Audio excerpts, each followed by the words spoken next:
তো আজকে আমরা ঘনক এবং আয়তঘনর এমসিকিউ প্র্যাকটিস করব। আর এএনএম জিএনএম 2025 এক্সামের তো খুব একটা বেশি দেরি নেই। তো চলো আমরা এগুলো এমসিকিউ গুলো একটু প্র্যাকটিস করে নিই, বেশি না, মাত্র 10টা অঙ্ক আজকে প্র্যাকটিস করব। তো এই আয়তঘন বা সমকোণী চৌপল বা এই ঘনক যাই বলো না কেন, এই সমস্ত অঙ্কগুলো করার আগে আমাদেরকে একটু সূত্রগুলো বুঝে নিতে হবে। হ্যাঁ, তো চলো সূত্রগুলো বুঝি। দেখো, আগে আমরা ঘনক সম্বন্ধে বুঝবো। তো ঘনকের কি হয়, ঘনকের না চারটা, মানে তোমার এই যে বাহুগুলো দেখছো, এই বাহুগুলো, ঠিক আছে, এই বাহুগুলো সবার সমান হয়, ঠিক আছে। তো ধরে নাও কোনো একটা ঘনক আছে যার বাহুর দৈর্ঘ্য হচ্ছে এ, তবে আয়তন কত হবে? আয়তনের সূত্র হবে এ কিউব। বুঝতে পারলে? ঘন একক, ঠিক আছে, আয়তনের সূত্র এটা। আচ্ছা, তারপরে ধরো সমগ্র তলের ক্ষেত্রফল যদি জানতে চাই, সমগ্র তলের ক্ষেত্রফল, সমগ্র তলের ক্ষেত্রফলের সূত্র হবে 6a²। আমি ডিটেলসে ভেঙে বলবো না কেন 6a² হচ্ছে, তোমরা আশা করি ভালো করে ক্লাস 9 বা 10-এ পড়েছো। তো আমি জাস্ট এখন সূত্রগুলো একবার করে দেখিয়ে দিচ্ছি। হ্যাঁ, সমগ্র তলের ক্ষেত্রফল। আচ্ছা, তোমাদেরকে যদি কর্ণ জিজ্ঞেস করে, তাহলে কর্ণের সূত্র হবে a√3 একক, ঠিক আছে। আর এখানে অবশ্যই বর্গ একক হবে, আমি সেটা আর লিখছি না। তো আচ্ছা, এবার ধরো এই যে ঘনক দেখছো, ঘনকের কি হয়, এই যে প্রতিটা তল একটা করে বর্গক্ষেত্র হয়। ধরো কোনো একটা তলের তোমাকে কর্ণের দৈর্ঘ্য জিজ্ঞেস করলো, ধরো এই যে তলটা আছে, এই তলটা তোমাকে কর্ণ জিজ্ঞেস করলো। তো এই তলটা তো অ্যাকচুয়ালি কি, এই তলটা হচ্ছে অ্যাকচুয়ালি একটা বর্গক্ষেত্র। তাহলে বর্গক্ষেত্রের যদি তোমাকে কর্ণ জিজ্ঞেস করে, তাহলে বর্গক্ষেত্রের কর্ণ কি হয়, বর্গক্ষেত্রের কর্ণ কি হয়, a√2। তাহলে এই যে a√2, এটা কি, একটি তলের, যে কোনো একটা তলের কর্ণের দৈর্ঘ্য। বুঝতে পারলে কি সেটা, a√2 একক। তো ঘনক থেকে আমাদেরকে এই আয়তন, সমগ্র তলের ক্ষেত্রফল, কর্ণ আর একটা তলের কর্ণের দৈর্ঘ্য, এই চারটে জিনিস জানলেই যথেষ্ট, ঠিক আছে। এবার চলে আসো আয়তঘন বা সমকোণী চৌকোণ। তো সমকোণী চৌকোণের ক্ষেত্রে কি হয়, এখানে দেখো, এটা ধরে নাও এটা হচ্ছে দৈর্ঘ্য, এটা হচ্ছে কি প্রস্থ, আর এই যেটা হচ্ছে এটা, এটা কি, এটা হচ্ছে উচ্চতা, ঠিক আছে। এটা প্রস্থ, এটা হচ্ছে দৈর্ঘ্য। তো আমি আমার সুবিধার জন্য আমি ধরে নিলাম দৈর্ঘ্যটা হচ্ছে এ, প্রস্থটা সরি প্রস্থটাকে আমি ধরে নিলাম বি, এবং উচ্চতাটাকে ধরে নিলাম সি, ঠিক আছে। যদি আমি এ বি সি ধরে নিই, তাহলে কি হবে, আমার যে আয়তন, আয়তনের সূত্রটি কি হবে বলো তো? সমকোণী চৌপল বা আয়তঘনের আয়তনের সূত্র কি হবে? খুব সোজা, এ ইন্টু বি ইন্টু সি, মানে দৈর্ঘ্য গুণিত প্রস্থ গুণিত উচ্চতা, ঠিক আছে। আচ্ছা, এবার ধরো তোমাকে যদি জিজ্ঞেস করে সমগ্র তলের ক্ষেত্রফল, সমগ্র তলের ক্ষেত্রফল, তাহলে আয়তঘন বা সমকোণী চৌবলের সমগ্র তলের ক্ষেত্রফলের সূত্রটা কি হবে বলো তো? 2 গুণিত দৈর্ঘ্য গুণিত প্রস্থ, দৈর্ঘ্য গুণিত প্রস্থ মানে a into b, okay, plus প্রস্থ গুণিত উচ্চতা মানে বি ইন্টু সি, প্লাস উচ্চতা গুণিত দৈর্ঘ্য মানে সি ইন্টু এ। বুঝতে পারলে? এটা হচ্ছে কি আয়তঘনকের, কি বললাম, সমগ্র তলের ক্ষেত্রফলের সূত্র। অবশ্যই এখানে বর্গ একক হয়ে যাবে। তাহলে কি সূত্র, সমগ্র তলের ক্ষেত্রফলটা 2 গুণিত A B plus BC plus C A. তোমরা এ বি, এ মানে দৈর্ঘ্য, বি মানে প্রস্থ, সি মানে উচ্চতা, ওকে। সমগ্র তলের ক্ষেত্রফল বেরিয়ে গেল। এবার অনেক সময় আসে, সেটা হচ্ছে কি কর্ণের দৈর্ঘ্য, ঠিক আছে। তাহলে কর্ণের সূত্রটি কি হবে, কি বললাম, সমকোণী চৌবলের কর্ণ, সমকোণী চৌবলের কর্ণ ধরো কোনটা, কোনটাকে কর্ণ বলো বলো তো? এই যে পয়েন্টটা দেখছো, এই পয়েন্ট, এটা কি আপার পয়েন্ট, এই আপার পয়েন্ট থেকে অপোজিট সাইডের লোয়ার পয়েন্ট, ঠিক আছে। এই যে আসবে, এই যে এটাকে বলবো আমরা কি, কর্ণ, ঠিক আছে। তো কর্ণের সূত্রটা হচ্ছে কি, দেখে নাও, খুব সোজা, সেটা হচ্ছে দৈর্ঘ্য স্কোয়ার প্লাস প্রস্থ স্কোয়ার প্লাস উচ্চতা স্কোয়ার তার রুট ওভার। তাহলে কি লিখবো, দৈর্ঘ্য স্কোয়ার প্লাস প্রস্থ স্কোয়ার প্লাস উচ্চতা তার স্কোয়ার। তা আমি এটাকে নিজের সুবিধার জন্য এটাকে আমি জানি A square plus B square plus C square আকারে লিখতে পারবো, কারণ আমি দৈর্ঘ্যটাকে ভেবেছিলাম এ, প্রস্থটাকে ভেবেছিলাম বি এবং উচ্চতাটাকে ভেবেছিলাম সি। তাহলে কর্ণ সমান সমান কি বলতে পারি আমরা, root over A square plus B square plus C square. ঠিক আছে, তাহলে এটাই হচ্ছে তোমাদের, ধরে নাও এই কয়েকটা সূত্র জানলেই তোমাদের ঘনক বা সমকোণী চৌপল থেকে যে যে কোশ্চিন দিবে প্রায় সবই সমাধান হয়ে যাবে। ঠিক আছে, তো চলো এবারে এমসিকিউ গুলো সলভ করা যাক। দেখো বলছে একটি ঘরের দৈর্ঘ্য ও প্রস্থ যথাক্রমে 20 ফুট 12 ফুট। ঘরটির ভিতরে সবচেয়ে বড় যে দণ্ডটি রাখা যাবে তার দৈর্ঘ্য 25 ফুট হলে ঘরটির উচ্চতা কত? তাহলে দেখো এটা তোমাদের সমকোণী চৌপল থেকে দিয়েছে, মানে আয়তঘন থেকে দিয়েছে। এই ছবিটা দেখো, এই যে ছবিটা আঁকলাম, এটা হচ্ছে ধরে নাও দৈর্ঘ্য প্রস্থ।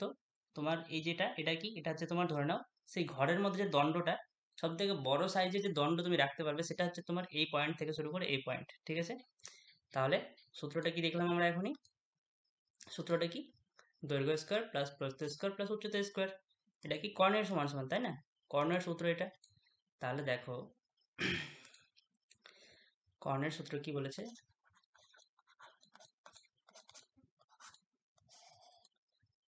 এ square plus B square plus C square.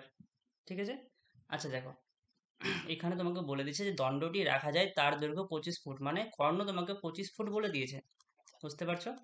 আচ্ছা, দৈর্ঘ্য কত, দৈর্ঘ্য বলেছে 20 ফুট, কত 20 এর স্কোয়ার করবো, তাহলে তাহলে 20 এর স্কোয়ার করলে কত হয় 400, প্লাস বি স্কোয়ার, বি মানে কি, এই যে দেখো প্রস্থ, প্রস্থ কত বলেছে, প্রস্থ বলেছে 12 ফুট, তাহলে 12 এর স্কোয়ার কত হয় 144, প্লাস সি স্কোয়ার। ঠিক আছে, এখানে সরি এখানে রুট ওভার হবে, তাই না? আচ্ছা, আমি যদি এখানে 25-এর স্কোয়ার করে দিই তাহলে কি হয়ে যাবে, এখান থেকে রুট ওভারটা আমার হটে যাবে নিশ্চয়ই। তাহলে আমি কি করছি, 25-এর স্কোয়ার 625 যদি করে দিই, আমার ডান দিক থেকে রুট ওভারটা হটে গেল। এখানে যোগ করলে কত আসছে 544 প্লাস সি স্কোয়ার। 544টাকে এদিকে নিয়ে আসলে কত পাবো, এখানে আমার সি স্কোয়ার একাই পড়ে থাকবে। আমি 625 থেকে যদি 544 বাদ দিই তাহলে পাচ্ছি আমি কত, 81, তাই না?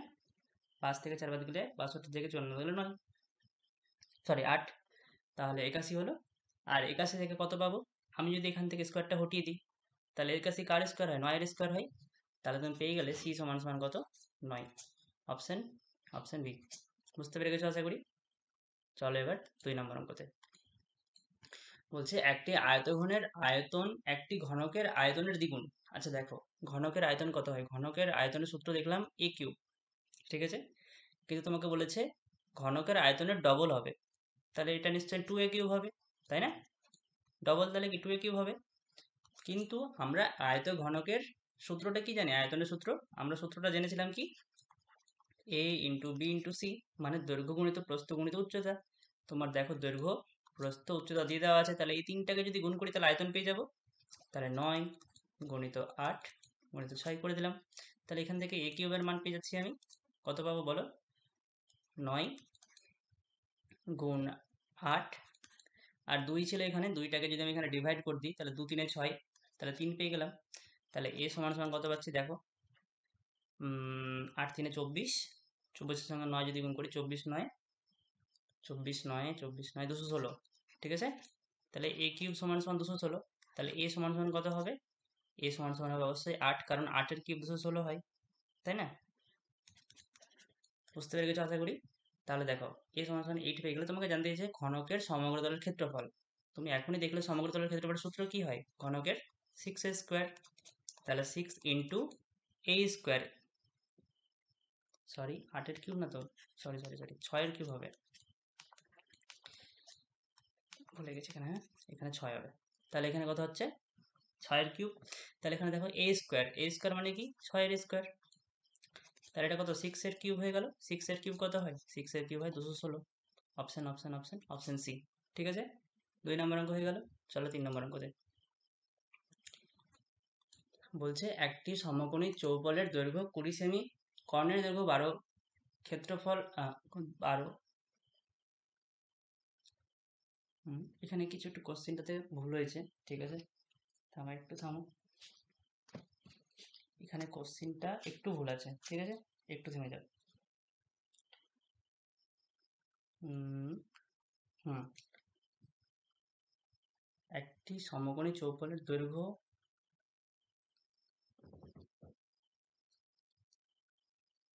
দৈর্ঘ্য 3।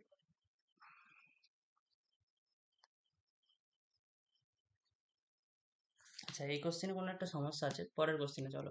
ঠিক আছে,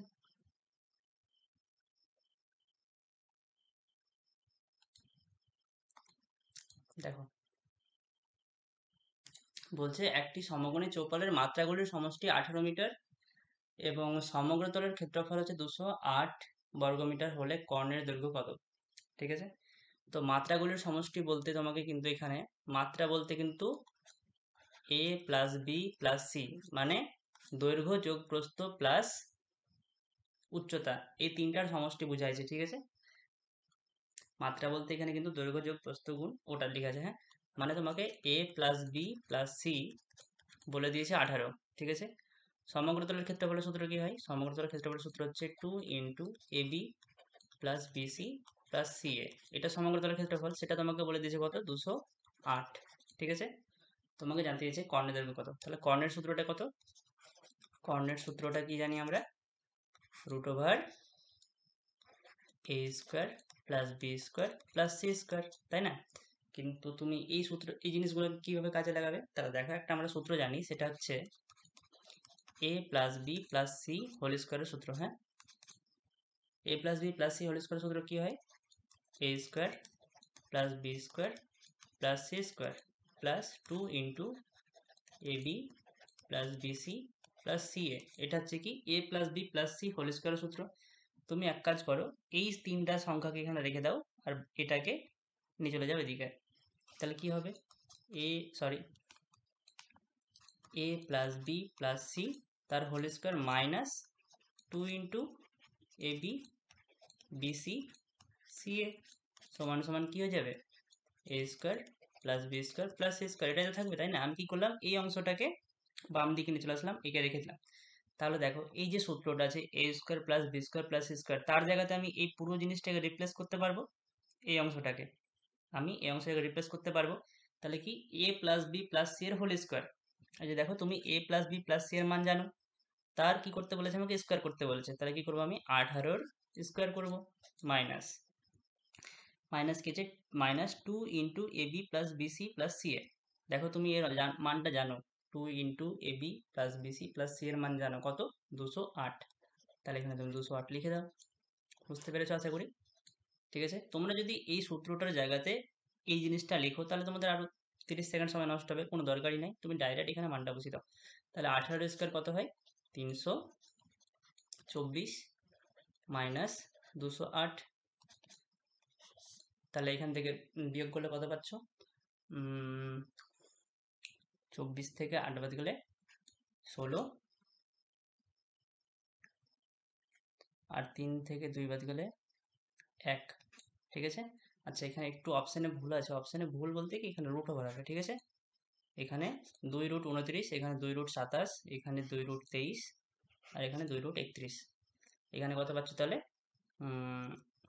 116। ঠিক আছে, তো তুমি যদি 116কে ভেঙে নাও, তাহলে তুমি পাবে 2 রুট 29। ঠিক আছে, তোমরা ভেঙে দেখে নিও, এটা আসবে অ্যান্সার। ঠিক আছে, তো এই যে এই অংশটা হচ্ছে আমাদের বোঝার জায়গা। হ্যাঁ, যে A plus B plus C whole square সূত্রটা থেকে আমাদেরকে এই অংশটা কিভাবে কাজে লাগাবো সেটা তোমাকে বের করা, এটা হচ্ছে তোমার আসল কাজ। ঠিক আছে, চলো পরের অঙ্কতে। দেখো 5 নম্বর অঙ্ক কি বলেছে? একটি কাঠের বাক্স 1 সেমি পুরু কাঠ দিয়ে তৈরি। বাক্সটির বাইরের দিকের দৈর্ঘ্য, প্রস্থ এবং উচ্চতা যথাক্রমে 20, 12 এবং 10 সেমি হলে বাক্সটিতে কত ঘন সেমি কাঠ আছে? তাহলে দেখো, এখানে 1 সেমি পুরু কাঠ বলেছে। আচ্ছা, আমি জাস্ট একটা ইমেজ দেখানোর চেষ্টা করছি। ধরো, এটা একটা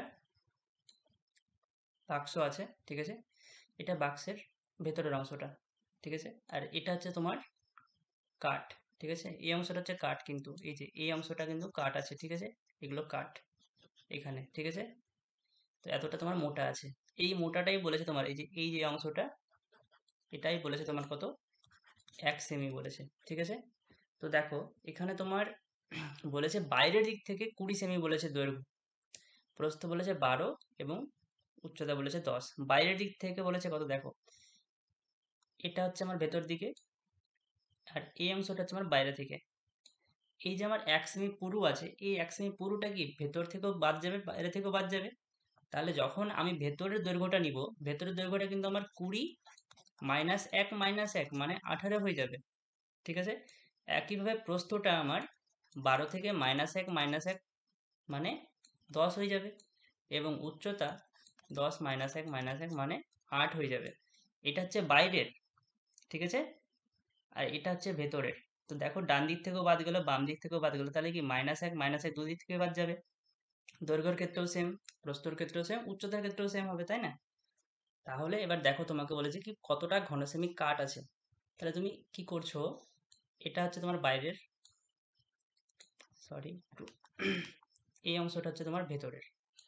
তোমাকে বলেছে এই যে কাঠ যেখানে আছে এই কাঠটা তোমাকে বের করতে বলেছে। তাহলে এটা কি করে করবে, এই যে তুমি বাইরের দিকের যে বর্গক্ষেত্র দেখতে পাচ্ছ, বা বর্গক্ষেত্র বলবো না আমি, মানে বাইরের দিকের যে অংশটা দেখতে পাচ্ছ সেখান থেকে এই মাঝখানের অংশটা মানে এই যেটা, এটাকে তুলে বাদ দিয়ে দাও, তবেই তোমার সাইডের অংশটা পড়ে থাকবে, তাই না? তাহলে আমরা কি করব, তাহলে আমাদের কাজ হচ্ছে যে এই যে তুমি আয়তনটা পাচ্ছ বড়টার আয়তন, মানে অ্যাকচুয়াল আয়তন কোনটা, 20, 12 আর 10 গুণ করলে অ্যাকচুয়াল আয়তন পেয়ে যাবো, মানে দৈর্ঘ্য গুণ প্রস্থ গুণ উচ্চতা গুণ করলে আমরা অরিজিনাল আয়তনটা পাবো, মানে বাইরের দিক থেকে নিয়ে। কিন্তু যখন আমি ভেতরের আয়তনটা বের করছি তখন কিন্তু আমার কমে যাবে, কত হয়ে যাবে, 18, 10 আর 8। তাহলে আমি কি করছি, বাইরেরটা থেকে ভেতরেরটা বাদ দিচ্ছি, তবে আমার কি কাঠের অংশটা পড়ে থাকবে, মানে 18 গুণ 10 গুণ 8 যদি বিয়োগ করে দিই, এটা হচ্ছে আমার বাইরের সহটা আয়তন, এটা হচ্ছে কি কাঠটা বাদ দিয়ে আয়তন, ঠিক আছে। তাহলে দেখো এখান থেকে কিছু একটা কমন পেয়ে যাচ্ছ, 10 কমন নিলাম, তাহলে পড়ে থাকলো এখানে কত, 12 2 24 মানে 240। এখানে 10 যদি কমন নিয়ে নিই তাহলে পড়ে থাকলো 18 এবং 8, 18 8 গুণ করলে 144।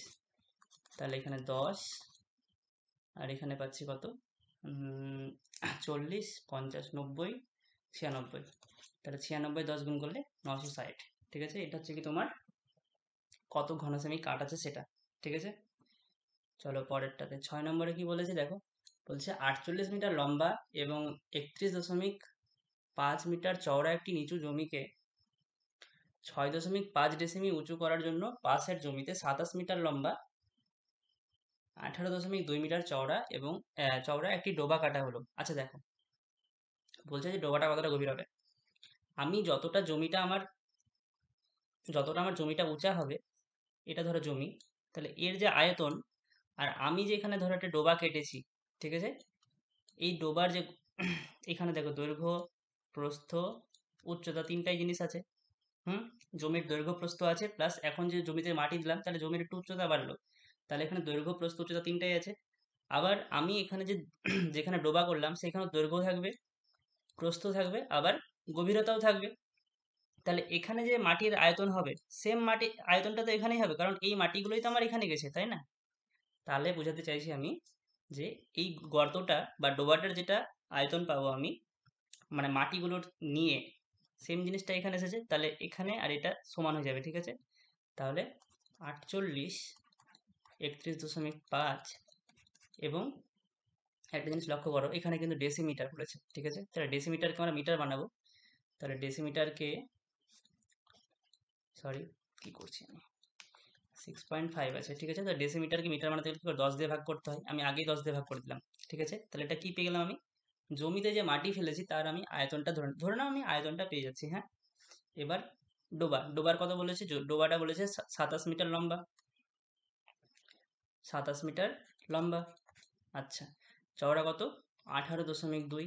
কিন্তু আমি গভীরতা তো জানি না, গভীরতা বা উচ্চতা জানি না আমি, গর্তটা কতটা গভীর আছে, তুমি ধরে নাও এইচ।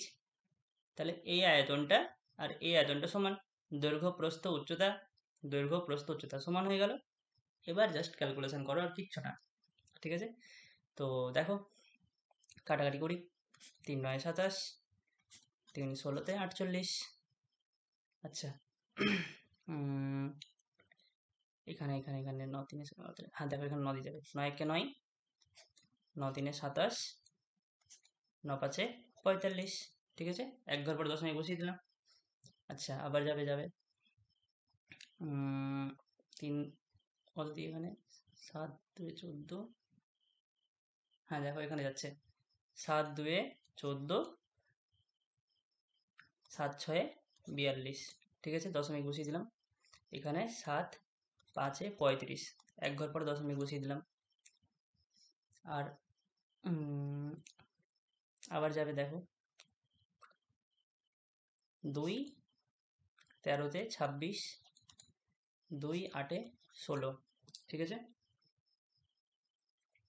তাহলে কত পাচ্ছি দেখো এখানে 8 আর আচ্ছা আচ্ছা, এখানে তো কাটা যাবে আর, তাই না?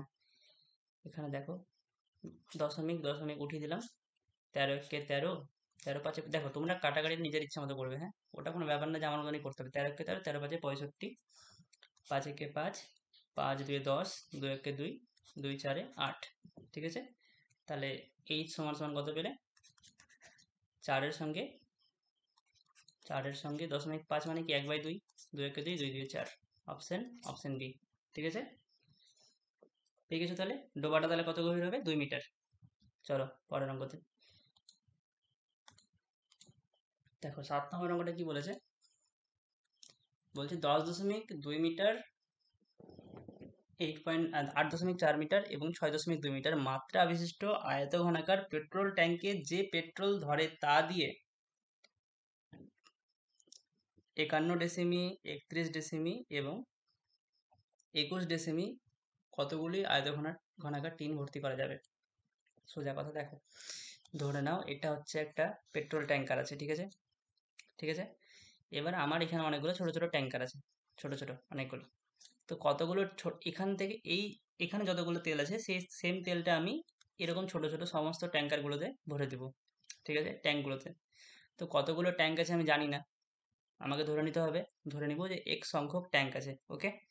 তো আরেকটা জিনিস, এখানে যে আয়তন হবে ট্যাঙ্কের, এখানে যতগুলো, ধরো এখানে ধরো 50টা, আমি জাস্ট উদাহরণ দিচ্ছি, ধরো 50টা এখানে ট্যাঙ্কের ফুল হয়ে যাবে, তাহলে 50টা ট্যাঙ্কের আয়তন যেটা হবে যোগ করে সে এই পুরোটার সঙ্গে সমান হয়ে যাবে নিশ্চয়ই, তাই না? তা আমি কি করছি, বড় ট্যাঙ্কের আয়তনটাকে বের করে নিচ্ছি।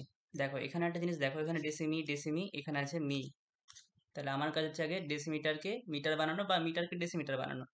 তা আমি সব থেকে সোজা হচ্ছে দেখো 10.2 আছে, 10.2 মিটার, তাহলে এর সঙ্গে যদি আমি 10 গুণ করে দিই তাহলে এটা কি হয়ে যাবে, ডেসিমিটার হয়ে যাবে, তাই না?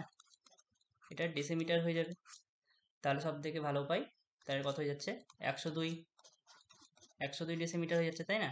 তো এইভাবে আমি আর মুখোমুখি করবো, এগুলো কিন্তু জিনিস লিখবো না আমরা, পরীক্ষার হলে যদি এগুলো লিখতে যাই আমাদের অনেক সময় নষ্ট হবে। এগুলো জিনিস যতটা পারবো আমরা মুখে মুখে করার চেষ্টা করবো, ঠিক আছে।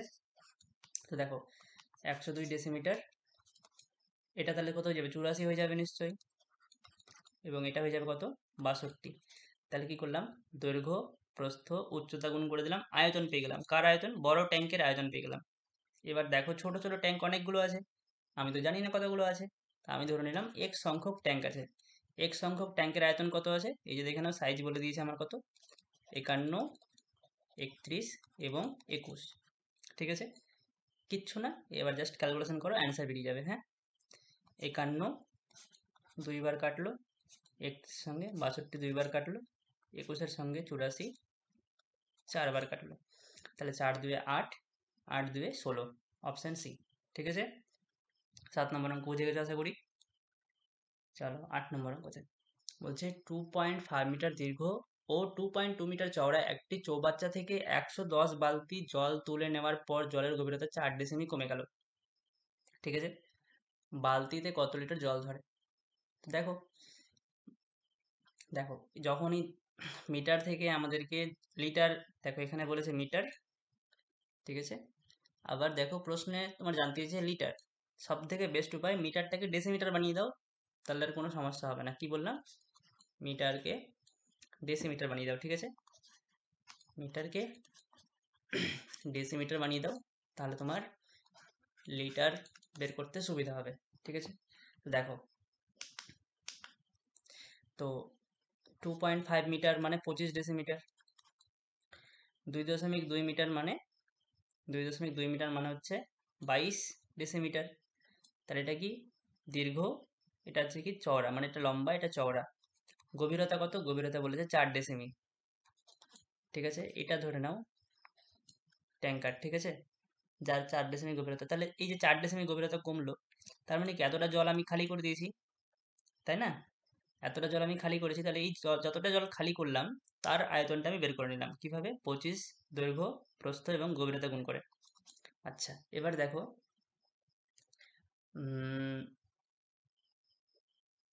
ঠিক আছে 25, হ্যাঁ তাহলে কত পাচ্ছি, 25 4 100, 100 গুণ 22, তাহলে এটা এটা কি, এটা হচ্ছে আমার লিটার পেয়ে গেলাম কিন্তু, হ্যাঁ কারণ ডেসিমিটার ছিল, ডেসিমিটার মানে আমি লিটার পেয়ে যাচ্ছি, এটা লিটার হয়ে গেল। দেখো এই যে বালতি ছিল, এই জল, এই সম্পূর্ণ জলটা কি করেছি আমি 110 বালতির মধ্যে শেয়ার করে দিয়েছি। তা আমি এটাকে যদি 110 দিয়ে ভাগ করে দিই, তাহলে তো আমি পেয়ে যাচ্ছি প্রতিটা বালতিতে কতটা করে জল থাকবে। এটা হচ্ছে আমার মোট জল, ঠিক আছে, এটা হচ্ছে আমার কি, মোট জল। এই মোট জলটাকে আমি 110 বালতি দিয়ে ভাগ করে দিব, তাহলে প্রতিটা বালতিতে মানে এক বালতিতে কত লিটার জল ধরে সেটা পেয়ে যাব। ঠিক আছে, শূন্য শূন্য কাটো, 11 কে 11, 11 2 22, মানে 10 দুগুণি 20, মানে এক বালতিতে 20 লিটার জল ধরে। বুঝতে পেরেছো আশা করি। ঠিক আছে, দেখো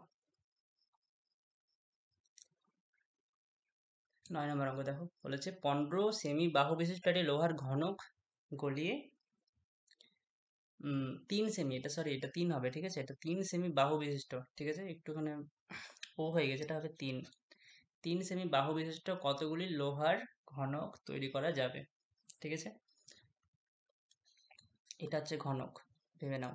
ঠিক আছে, আমি ছবি আঁকছি ভালো করে, এই নর্মাল ভাবে আঁকলাম, তো এরকম ছোট ছোট অনেকগুলো ঘনক পাবো, বুঝতে পারছো, অনেকগুলো পাবো, কতগুলো পাবো জানি না, আমি ধরে নিব। তাহলে দেখো বড় ঘনক যেটা আছে, বড় ঘনকের বাহু কত বলেছে, 15, তাহলে বড় ঘনকের আয়তন কত হবে, এই বড় ঘনকের যেটা আয়তন আর এই ছোট ছোট ছোট ছোট যে ঘনকগুলো পাবো তার মোট আয়তন কি সমান হবে নিশ্চয়ই।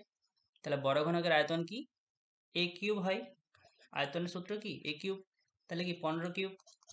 আর আমি ধরে নিলাম এখানে x সংখ্যক, আমি এখানে কি করব, x সংখ্যক ধরো আমি ছোট ছোট ঘনকগুলো পেলাম, তাহলে ধরে নিব x, আর xটা ঘনকের আয়তন কত হবে 3, তাহলে কি 3 এর কিউব, কারণ আমরা জানি বাহুর কিউব করলে আয়তন পাওয়া যায়। ঠিক আছে, এবার কিচ্ছু না, 15 কিউবকে 3 কিউব দিয়ে ভাগ করে দাও, কত আসছে দেখে নাও, 15 15 15, 3 3 3, 3 5 15, 3 5 15, 3 5 15, 5-এর কিউব করলে কত হয়, 5-এর কিউব করলে 125, তার মানে তুমি এই বড় ঘনকটাকে গলিয়ে 125টা ছোট ছোট ছোট ছোট ঘনক পাবে। বুঝতে পেরেছো। ঠিক আছে, এটা হচ্ছে আমার কি বড় ঘনকের আয়তন, এটা হচ্ছে, এটা এই দেখো এটা হচ্ছে কি একটা ঘনকের আয়তন, ঠিক আছে, একটা ছোট ঘনক, তার সঙ্গে যদি আমি এক্সটা গুণ করে দিই, তাহলে এই যেখানে এক্স আরো অনেকগুলো ছিল সেই সম্পূর্ণটা ঘনকের মোট আয়তন পেয়ে গেলাম। ঠিক আছে, এখানে এটা গুণ ছিল, তাহলে যখন এই দিকে নিয়ে যাবো সেটা কি ভাগ হয়ে যাবে, ভাগ করে দিলাম, 125 পিস পেয়ে গেলাম। দেখো এবার লাস্ট অঙ্ক আজকের 10 নম্বর অঙ্ক, 20 সেমি, 10.5 সেমি এবং 8.5 সেমি মাপের রূপর আয়ত ঘনক গলিয়ে, সেম একদম আগের অঙ্কটার মতনই সেম, জাস্ট ওটা ছিল ঘনক, এটা হচ্ছে আয়ত ঘনক। ঠিক আছে, তাহলে 20, 10.5 এবং 8.5, এটা কি আয়ত ঘনকের আয়তন। এবার এটাকে আমি গলাবো, গলিয়ে ছোট ছোট ছোট ছোট রূপোর বিস্কুট তৈরি করবো, রূপোর বিস্কুটগুলো কি ছোট ছোট আয়ত ঘন হবে, মাপ বলে দিয়েছে কত, 7, 5 এবং 3, আমি তো জানি না কতগুলো বিস্কুট পাবো, আমি ধরে নিলাম x সংখ্যক বিস্কুট পাবো, তাহলে কি এই যে এখানে ছোট ছোট ছোট ছোট যে বিস্কুটগুলো হবে তার টোটাল আয়তন হচ্ছে কি এটা। ঠিক আছে, আমি ধরে নিয়েছি x সংখ্যক কিন্তু, তাহলে আর কি, এদেরকে এবার ভাগ করে দাও, তাহলে x সমান কি পাচ্ছ, দেখো এখানেই করে নাও। ঠিক আছে, তাহলে সময়টা বাঁচবে, 5 একে 5, 5 4 20, 3 একে 3, 3 3 9, 3 5 15, দশমিক বসিয়ে দাও একবার পরে, তারপরে তারপরে তারপরে দেখো 7 একে 7, 7 5 35, দশমিক বসিয়ে দিলাম এক ঘর পরে। এবার কি গুণ, গুণ করলে হয়ে গেল, তাহলে 4টাকে আমি 2 গুণ 2 লিখতে পারবো, অবশ্যই পারবো। এই 0.5কে আমি লিখতে পারবো 1/2, অবশ্যই পারবো। আর এই 8.5কে তুমি লিখতে পারবে কত বলো তো, 17/2, তাই না, তাহলে তাহলে কি হলো, কিছু না, 2 2 2 2 কেটে দিলাম, তাহলে পরে থাকলো কি 17, এই যে দেখো 17টা বিস্কুট পাবা। ঠিক আছে? তুমি যদি বড় আয়তঘনকটাকে গুলিয়ে দাও তাহলে ছোট ছোট ছোট ছোট 17টা বিস্কুট পাবা। ঠিক আছে? তাহলে এই হলো 10টা অঙ্ক আয়তঘন এবং ঘনক থেকে। ঠিক আছে? এরপরে আবার ভিডিও আসবে। যদি ভিডিও ভালো লেগে থাকে তাহলে লাইক করে দিবে, কমেন্ট করে দিবে যদি ইচ্ছা হয়। ঠিক আছে? আবার পরের ভিডিও